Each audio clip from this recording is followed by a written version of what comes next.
Hi everyone, this is Isabel Simmons and this is my student presentation for week 3 for CIT 336 and this is about databases. So let's get started.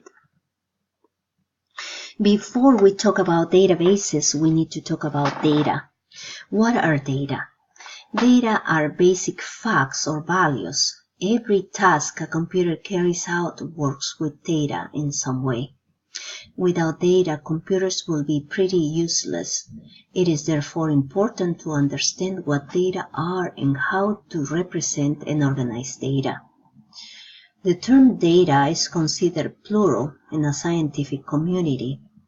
And in this way we say the data are collected and not the data is collected.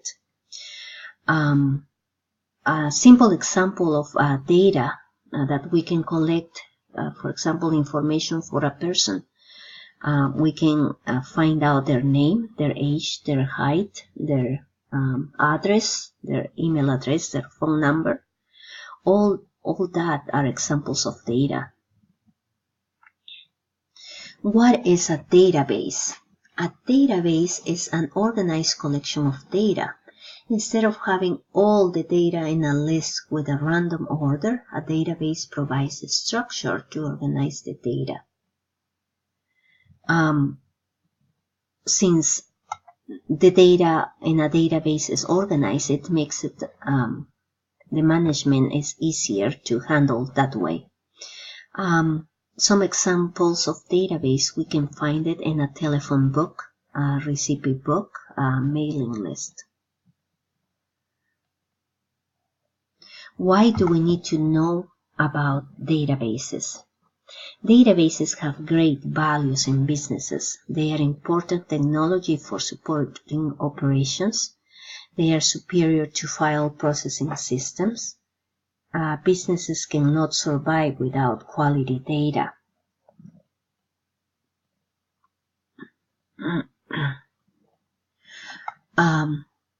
One of the most common data structures is a database table. A database table consists of rows and columns. A database table is also called a two-dimensional array. An array is like a list of values, and each value is identified by a specific index. A two-dimensional array uses two indices, which correspond to the rows in the columns.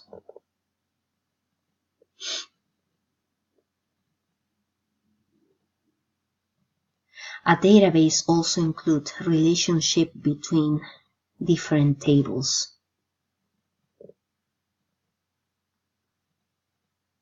So we talk a little bit about the database table.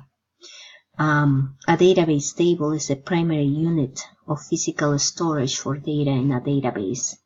A database contains more than one table.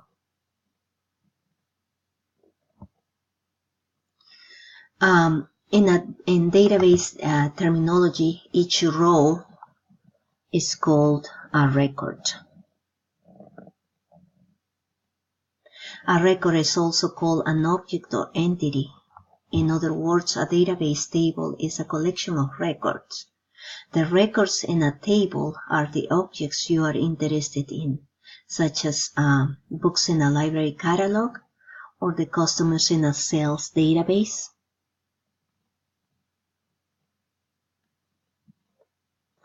So now we talk about fields. A field corresponds to a column in a table and represent a single value for each record. A field is also called an attribute. In other words, a record is a collection of related attributes that make up a single database entry.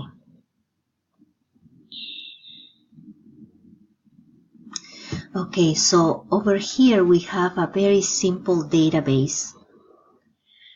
Each customer has a unique identifier, a name, a telephone number, an email address. These are fields. The first field row is called a header row and indicates the the name of each field. Following the header row, each record is a unique customer. So in this database, we notice first that all the data values in a single field or column are the same kind. For example, over here in the phone number, we don't see text. We just see numbers. We also observe that the data values in a single record or row can consist of different types, such as numbers, number and text. Also we observe that there are no empty rows or columns. Individual data values can be missing, but there are no blank records or fields. The database structure imposes certain constraints in the data values, which makes it more reliable. Like I mentioned, we cannot have text, for example, in this area for a phone number. We can use alphanumerical for email addresses, but other than that, it's pretty self-explanatory. Like I mentioned, this is a pretty simple database. For big companies, this will be much larger. So to use a large database effectively, you can use a database management system, which is the DBMS. A DBMS is a specific software to input, store, and retrieve and manage all the data. So this is pretty much, in a nutshell, what the concepts of a database. Thank you. Bye-bye.